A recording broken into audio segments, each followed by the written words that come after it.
La peor traición que Pedro Infante jamás imaginó vino de su amigo más cercano. Capítulo 1. El ídolo y la sombra, Ciudad de México, 1952. El aire de la capital mexicana vibraba con una energía particular aquella mañana de abril. Las calles del centro histórico bullían con el ajetreo habitual. Vendedores ambulantes pregonando sus productos, tranvías repletos de trabajadores, y en cada esquina, en cada cantina, en cada hogar humilde, el nombre de Pedro Infante resonaba como un himno de esperanza. Pedro caminaba por los pasillos de los estudios Churubusco con esa mezcla de orgullo y humildad que lo caracterizaba. A sus 35 años era más que una estrella del cine mexicano, era el símbolo viviente del pueblo. Su rostro adornaba las portadas de todas las revistas. Su voz inundaba las radiodifusoras desde Tijuana hasta Yucatán, y sus películas llenaban las salas cinematográficas semana tras semana. «Don Pedro», lo saludó entusiasmado un joven tramoyista, quitándose respetuosamente la gorra. «Mi madre no deja de llorar cada vez que ve Nosotros los pobres. Dice usted que es como de la familia». Pedro le dedicó una sonrisa genuina y le estrechó la mano con firmeza. «Dile a tu mamacita que ese abrazo se lo mando yo, compadre, y que las lágrimas son del corazón, las más bonitas que hay». Esa era la magia de Pedro Infante. No se consideraba superior a nadie. Había nacido en Mazatlán, Sinaloa, hijo de un barbero, y jamás olvidó sus raíces. Ese carisma auténtico era lo que lo diferenciaba de otros artistas de la época. Mientras algunos actores mantenían distancia con el pueblo, Pedro se mezclaba con la gente. Compartía tequila en las cantinas, reparaba motores en su tiempo libre y hablaba con todos sin distinción de clase. Pero esa mañana, mientras se dirigía a la oficina del productor Ismael Rodríguez, Pedro arrastraba una inquietud que no lograba sacudirse.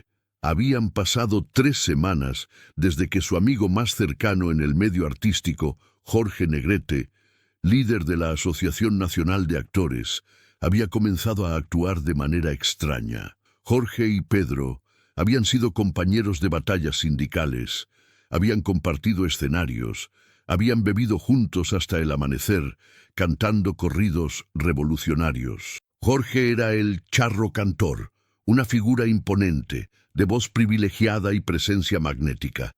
Pero en las últimas semanas, Pedro había notado algo diferente. Miradas esquivas, conversaciones interrumpidas abruptamente cuando él entraba a una habitación, reuniones a las que ya no lo invitaban. «Pase, don Pedro», lo recibió la secretaria de Rodríguez, una mujer madura, de lentes gruesos. «El señor Rodríguez lo está esperando». Pedro entró a la oficina decorada con carteles de películas exitosas. Ismael Rodríguez, un hombre fornido, de bigote poblado y mirada calculadora, estaba sentado detrás de un escritorio repleto de guiones y contratos. A su lado, fumando un puro, se encontraba Jesús Grobas, uno de los productores más poderosos de la industria. «Siéntate, Pedro», indicó Rodríguez sin demasiada ceremonia. «Tenemos que hablar de algo delicado». Pedro tomó asiento, sintiendo cómo la tensión se instalaba en el ambiente. Grobas apagó su puro en un cenicero de cristal y se inclinó hacia adelante. «Pedro, eres el actor más taquillero de México en este momento», comenzó Grobas con tono medido. «Tus películas generan fortunas. Nosotros los pobres, ustedes los ricos, los 3 huastecos, cada una es un fenómeno. Pero hay un problema». «¿Qué clase de problema?», preguntó Pedro, frunciendo el ceño. Rodríguez carraspeó incómodo. «Jorge Negrete ha estado moviendo influencias en la asociación. Él considera que estás acaparando demasiados proyectos, que estás cerrándoles las puertas a otros actores, y ha conseguido apoyo de varios miembros importantes del sindicato». Pedro sintió como si le hubieran arrojado un balde de agua helada.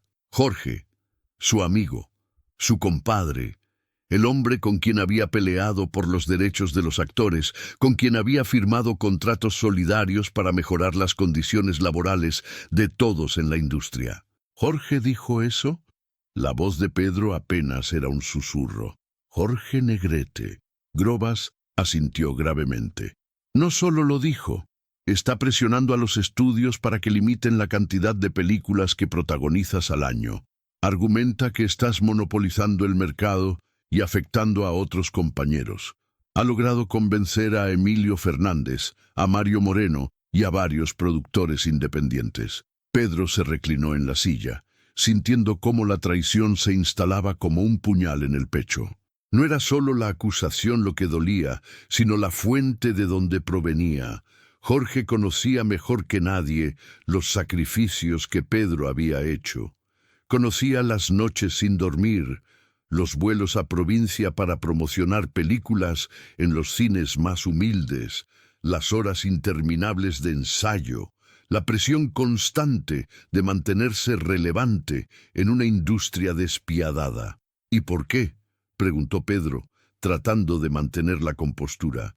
¿Por qué haría algo así?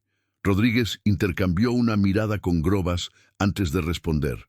Envidia, quizás. Inseguridad. Jorge está enfermo, Pedro. Su salud se ha deteriorado en los últimos meses. Su voz ya no es la misma. Está perdiendo protagonismo y lo sabe. Y tú estás en tu mejor momento. Creo que no puedes soportar verte brillar mientras él se apaga. El silencio se instaló en la oficina como una lápida. Afuera, la vida del estudio continuaba. Actores ensayando diálogos, técnicos moviendo equipos, el murmullo constante de una industria en plena efervescencia. Pero dentro de esa habitación, Pedro Infante acababa de descubrir que el mundo del espectáculo podía ser tan cruel como generoso. ¿Qué van a hacer los estudios?, preguntó finalmente Pedro. Grobas suspiró. Por ahora nada. Tus películas son demasiado rentables. Pero Jorge tiene poder, Pedro. Mucho poder.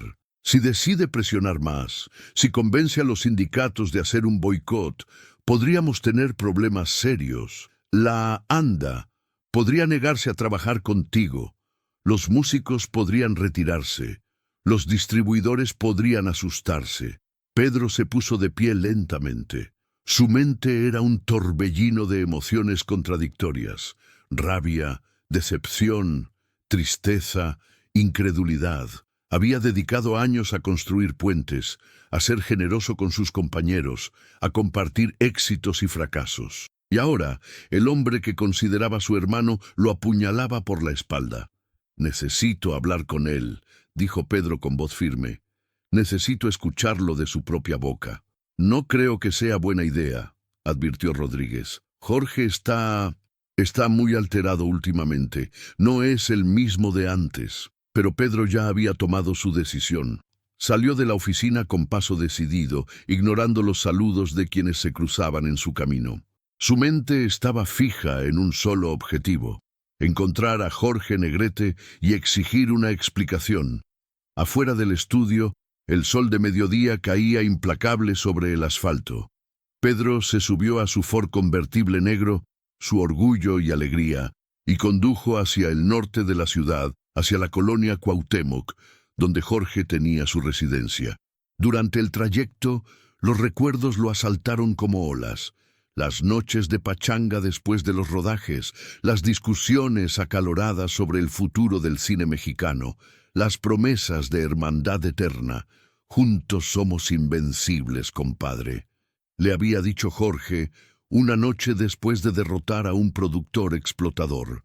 El pueblo mexicano nos necesita unidos. ¿Qué había cambiado?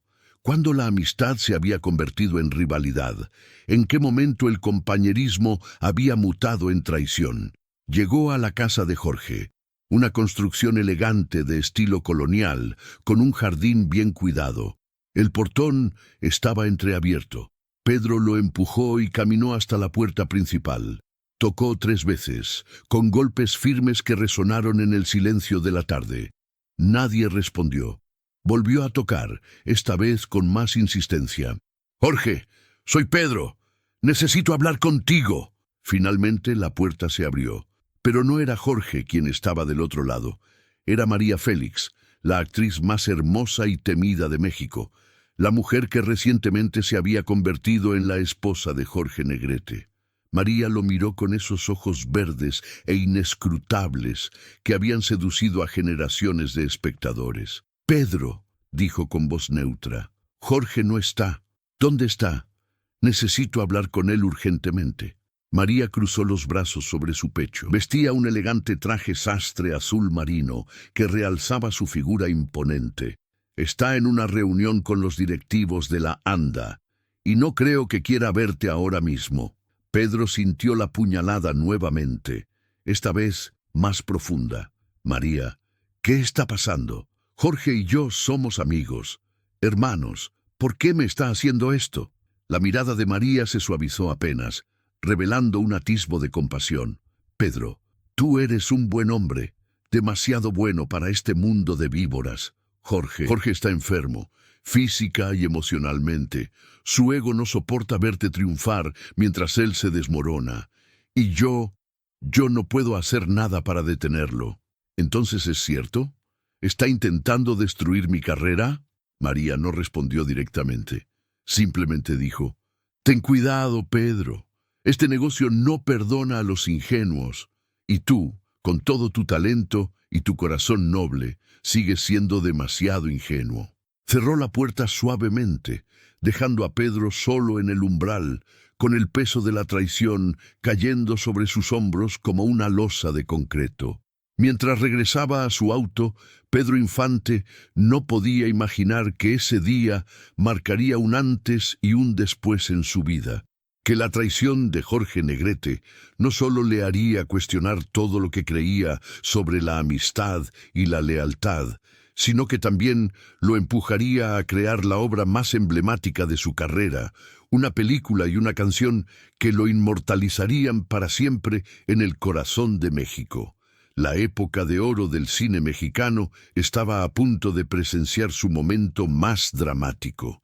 Y Pedro Infante, el ídolo del pueblo, estaba a punto de descubrir cuánto dolor puede ocultarse detrás de una sonrisa cinematográfica. Capítulo 2. La Guerra de Titanes. Los siguientes 3 meses fueron los más tormentosos en la vida profesional de Pedro Infante. La traición de Jorge Negrete no se quedó en rumores de pasillo, sino que se materializó en una guerra abierta dentro de la industria cinematográfica mexicana. Jorge, utilizando su poder como presidente de la ANDA, comenzó a orquestar una campaña sistemática para limitar la presencia de Pedro en las producciones. Convocó asambleas extraordinarias donde argumentaba que un solo actor no podía monopolizar la industria, que era necesario democratizar las oportunidades y que Pedro estaba traicionando los principios solidarios del sindicato. Las acusaciones dolían no solo por su falsedad, sino por su hipocresía.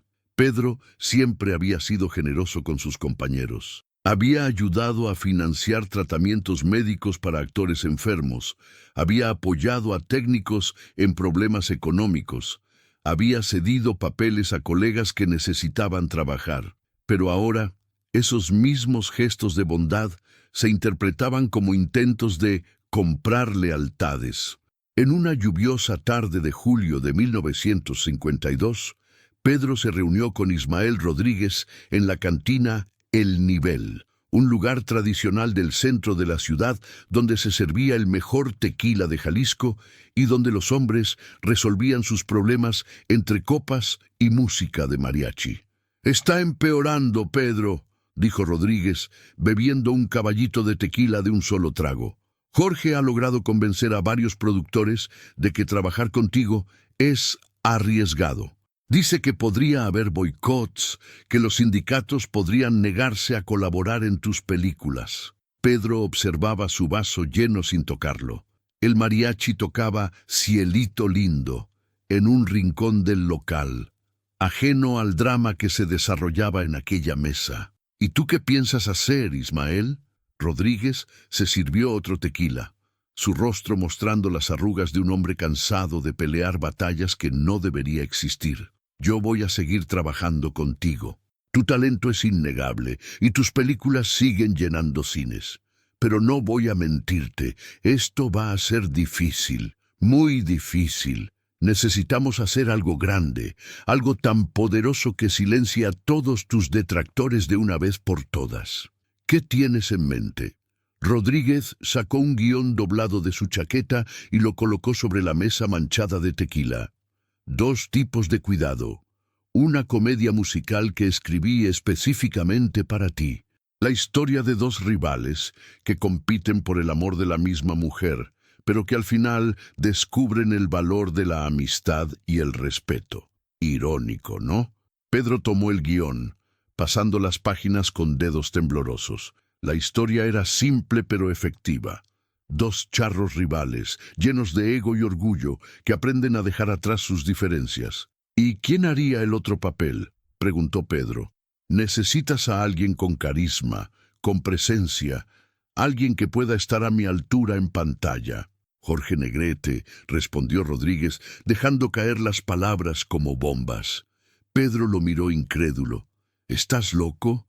Ismael, ese hombre está intentando destruirme y quieres que trabaje con él. Precisamente por eso, explicó Rodríguez, inclinándose hacia adelante con intensidad. Piénsalo, Pedro, ustedes 2 son los íconos más grandes del cine mexicano, los 2 charros cantores. Si logran hacer las paces en pantalla, si demuestran que pueden trabajar juntos a pesar de sus diferencias, será la película más grande de la década y silenciarás a todos tus críticos de golpe. Pero Jorge nunca aceptará. Me odia. Jorge está enfermo, Pedro. Su salud se deteriora día a día. Su carrera se acaba y él lo sabe. Esta podría ser su última gran película. Y él lo sabe también.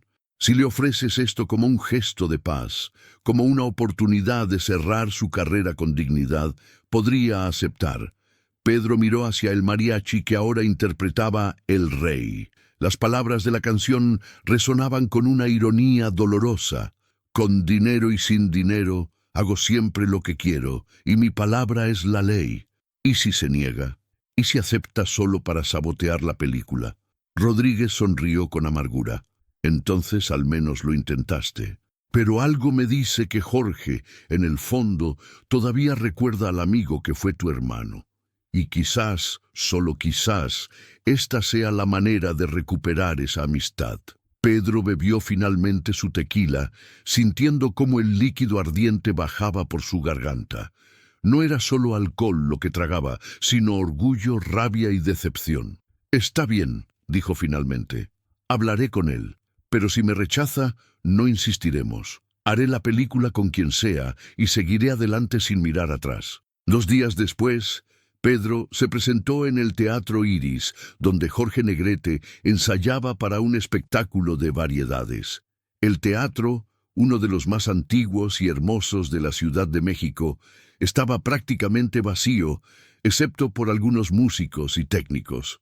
Jorge estaba en el escenario, vestido con su tradicional traje de charro negro bordado en plata. Pero Pedro notó inmediatamente los cambios. Jorge había perdido peso, su rostro estaba más pálido, y cuando cantaba, su voz, antes poderosa e imponente, ahora sonaba frágil, como si cada nota le costara un esfuerzo sobrehumano. Cuando Jorge terminó su ensayo, vio a Pedro parado en el pasillo central del teatro. Su expresión pasó de la sorpresa al endurecimiento inmediato. ¿Qué haces aquí, Pedro? Pedro caminó lentamente hacia el escenario, sus pasos resonando en el teatro vacío. Vine a hablar contigo, Jorge, de hombre a hombre, de amigo a amigo. Jorge bajó del escenario con movimientos cuidadosos, y Pedro notó cómo le costaba trabajo. La enfermedad lo estaba consumiendo más rápido de lo que imaginaba. No tenemos nada de qué hablar, dijo Jorge con voz fría. Ya tomé mis decisiones. ¿Por qué, Jorge?, preguntó Pedro, sin poder contener la emoción en su voz. ¿Por qué me estás haciendo esto? Fuimos hermanos, peleamos juntos por los derechos de todos. ¿Qué cambió? Jorge lo miró con una mezcla de rabia y dolor. ¿Qué cambió? Tú cambiaste, te convertiste en el favorito de todos, el pueblo te adora, los productores pelean por trabajar contigo, las mujeres suspiran cuando apareces en pantalla, y yo me estoy muriendo, Pedro. Me estoy muriendo y nadie parece notarlo, porque todos están demasiado ocupados adorándote a ti. La confesión cayó como un rayo entre ambos. Pedro sintió cómo se le revolvía el estómago. No era traición lo que veía en los ojos de Jorge, sino miedo, miedo a ser olvidado, miedo a morir en la oscuridad, mientras otro brillaba con su luz. Jorge, yo nunca quise quitarte nada. Tú eres el charro cantor, eres una leyenda. Tu lugar en la historia está asegurado. ¿Una leyenda? Jorge rió con amargura. Las leyendas son para los muertos, Pedro. Y yo me estoy muriendo antes de tiempo, mientras tú sigues brillando como el sol del mediodía. Pedro sacó el guión de 2 tipos de cuidado de su chaqueta y se lo extendió a Jorge. Entonces, hagamos esto juntos. Una última película. Tú y yo. Los 2 charros más grandes de México. Demostrémosle al mundo que nuestra amistad es más fuerte que cualquier rivalidad, y démosle a tu carrera el cierre que merece. Jorge tomó el guión con manos temblorosas. Sus ojos recorrieron las páginas mientras el silencio se instalaba entre ambos. Cuando finalmente levantó la mirada, había lágrimas contenidas en sus pupilas. ¿Por qué haces esto, Pedro? Después de todo lo que te hice, ¿por qué me ofreces esto? Porque eres mi hermano, Jorge, y los hermanos no se abandonan, ni siquiera cuando se equivocan. Jorge cerró el guión y se lo devolvió a Pedro. No puedo aceptar tu caridad. No es caridad, insistió Pedro con firmeza. Es una oportunidad para los 2, para dejar un legado juntos, para que México recuerde que Pedro Infante y Jorge Negrete no eran rivales, sino compañeros, hermanos del alma. El silencio volvió a instalarse, pero esta vez era diferente. Ya no era un silencio de hostilidad, sino de reflexión. Jorge miró hacia el escenario vacío, hacia las butacas donde alguna vez miles de personas lo habían ovacionado. Si acepto, dijo finalmente, tiene que ser en igualdad de condiciones, mismo tamaño de letra en los créditos, mismo salario, mismo protagonismo. Por supuesto, aceptó Pedro sin dudar. Jorge extendió su mano, Pedro la tomó. El apretón fue firme, cargado de años de historia compartida, de batallas ganadas y perdidas, de traiciones y perdón. Hagámoslo entonces, dijo Jorge, una última película, juntos. Y así comenzó la producción de 2 tipos de cuidado. La película que no solo reconciliaría a 2 titanes del cine mexicano, sino que crearía uno de los momentos más icónicos de la época de oro. Durante el rodaje, Pedro y Jorge redescubrieron su amistad, compartieron chistes entre tomas, cantaron juntos durante los descansos y recordaron por qué habían sido hermanos en primer lugar. En una de las escenas más memorables, ambos interpretarían 2 tipos de cuidado, una canción escrita específicamente para la película que se convertiría en un himno de la amistad y la rivalidad superada. La química entre ambos era palpable, real, cargada de todas las emociones que habían vivido. Pero lo que ninguno de los 2 sabía era que el tiempo de Jorge se agotaba rápidamente, y que aquella película sería, efectivamente, su despedida del mundo que tanto amó. Capítulo 3. El legado inmortal. El estreno de 2 tipos de cuidado, el 18 de septiembre de 1953, fue un acontecimiento nacional. Los cines de toda la República Mexicana se llenaron hasta reventar. El pueblo quería ver a sus 2 ídolos más grandes juntos en pantalla, cantando y compitiendo, demostrando que la amistad podía triunfar sobre el ego. La película fue un éxito rotundo. La crítica la alabó, el público la adoró, y las canciones, especialmente la que llevaba el título de la película, se convirtieron en un fenómeno cultural inmediato. En las cantinas, en las fiestas, en las serenatas, 2 tipos de cuidado Resonaba como un himno de hermandad y reconciliación. Pedro y Jorge aparecieron juntos en la premier en el cine Metropolitan, en el corazón de la Ciudad de México. Miles de personas se agolparon en las calles para verlos. Los flashes de las cámaras los cegaban mientras saludaban a la multitud. Jorge, a pesar de su deteriorada salud, sonreía con genuina felicidad. Por primera vez en meses, parecía el charro invencible de antaño. «Lo logramos, compadre», le susurró Jorge a Pedro mientras entraban al cine. «Les demostramos que somos más grandes juntos que separados». Pedro le apretó el hombro con afecto. «Siempre lo supimos, Jorge. Solo teníamos que recordarlo». Pero la alegría duraría poco. Apenas 2 meses después del estreno, en diciembre de 1953, Jorge Negrete murió en Los Ángeles, California, víctima de una complicación hepática que llevaba años deteriorándolo. Tenía solo 42 años. La noticia golpeó a México como un terremoto. El país entero se vistió de luto.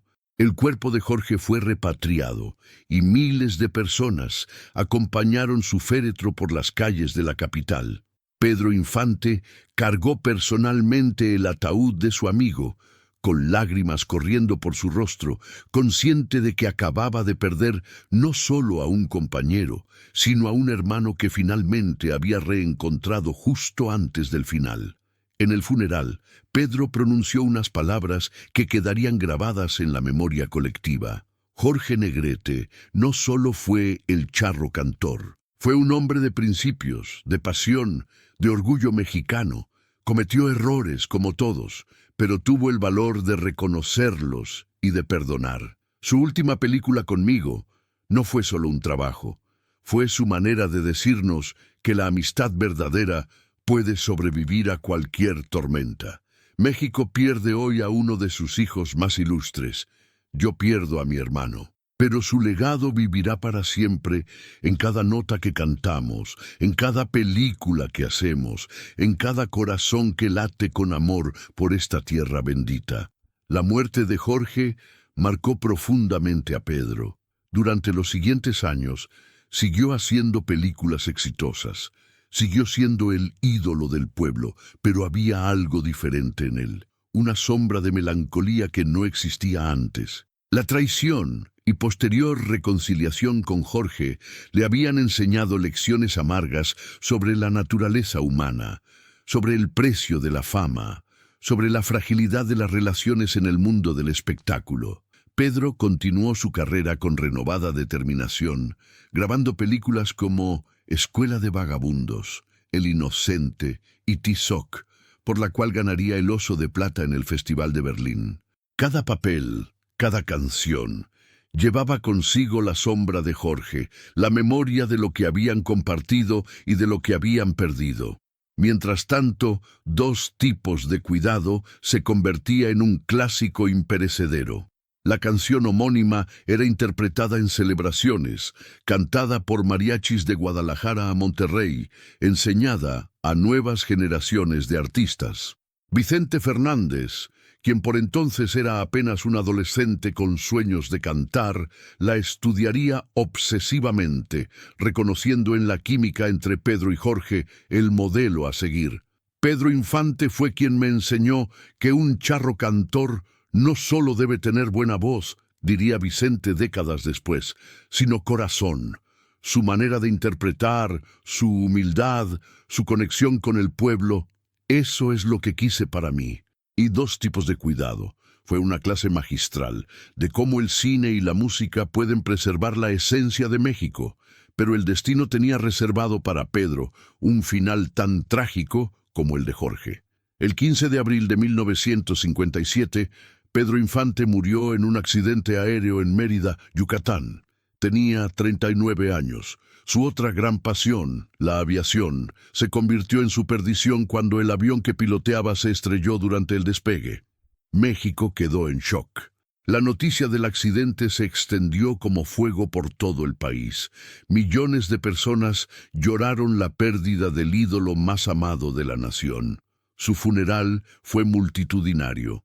Más de 200.000 personas acompañaron su féretro por las calles de la Ciudad de México, en una procesión que parecía no tener fin. Mujeres gritaban desconsoladas, hombres se quitaban el sombrero en señal de respeto, niños lloraban sin entender por completo la magnitud de la pérdida. Pedro Infante había muerto, pero su legado acababa de comenzar. Sus películas se siguieron proyectando generación tras generación. Sus canciones continuaron sonando en cantinas, fiestas y celebraciones familiares. 100 años se convertiría en la canción más pedida en bodas y cumpleaños. Amorcito corazón seguiría derritiendo corazones. Cucurrucucú paloma trascendería fronteras hasta ser reconocida mundialmente. Pero quizás el mayor legado de Pedro fue su humanidad. A diferencia de otros ídolos que construyeron muros entre ellos y el pueblo, Pedro siempre fue accesible, genuino, real. Sus matrimonios complicados, sus secretos personales, sus errores como cualquier hombre común, solo lo hacían más querible para el público que veía en él, no a un Dios inalcanzable, sino a uno de los suyos que había llegado lejos sin olvidar sus raíces. La traición de Jorge Negrete, aquella que había amenazado con destruir su carrera, terminó siendo el catalizador para crear una de las obras más importantes del cine mexicano. Dos tipos de cuidado no solo fue una película exitosa, sino un símbolo de reconciliación, de perdón, de la capacidad humana de superar los rencores y encontrar nuevamente el camino de la amistad. Hoy, más de 7 décadas después de aquellos eventos, tanto Pedro Infante como Jorge Negrete son recordados con igual cariño y respeto. Sus estatuas adornan plazas públicas, sus rostros aparecen en murales y exposiciones, sus voces siguen enseñando a nuevas generaciones, lo que significa ser un verdadero artista mexicano. En los archivos de la Cineteca Nacional se conserva la última conversación grabada entre Pedro y Jorge, una entrevista radiofónica realizada días después del estreno de Dos tipos de cuidado. En ella, Jorge dice algo que resume perfectamente el significado de su reconciliación. Pedro y yo aprendimos algo importante. El ego puede cegar, la envidia puede envenenar, pero al final del día, lo único que permanece es el amor por lo que hacemos y el respeto entre quienes compartimos esta profesión tan hermosa y tan cruel. Si esta película sirve para recordarle a México que la unión hace la fuerza, entonces valió cada segundo de filmación. Pedro respondió con palabras que resonarían para siempre. Jorge me enseñó que perdonar no es señal de debilidad, sino la mayor muestra de fortaleza. Me traicionó, sí, pero también me dio la oportunidad de demostrarle al mundo que los verdaderos hermanos pueden sobrevivir a cualquier tormenta, y por eso le estaré eternamente agradecido. Aquella traición que pudo destruir a Pedro Infante terminó fortaleciendo su legado. Le enseñó humildad, compasión y la importancia de tender puentes en lugar de quemar etapas, y le dio al pueblo mexicano una lección invaluable, que incluso en el mundo despiadado del espectáculo, donde los egos chocan y las ambiciones dividen, el amor y el perdón pueden triunfar. El nombre de Pedro Infante quedó escrito con letras de oro en la historia de México, no solo como el actor y cantante más querido de la época de oro, sino como el hombre que demostró que la grandeza no se mide por los éxitos acumulados, sino por la capacidad de perdonar, de levantarse después de las traiciones y de dejar un legado que trasciende el tiempo.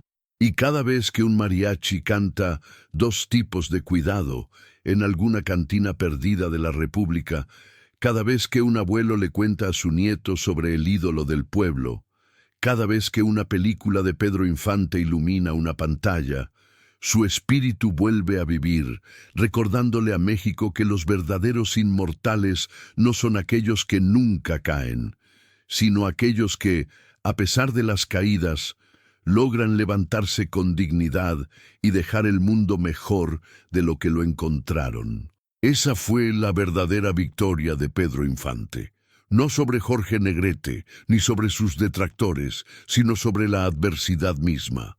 Y por eso su nombre permanecerá para siempre en el corazón de México.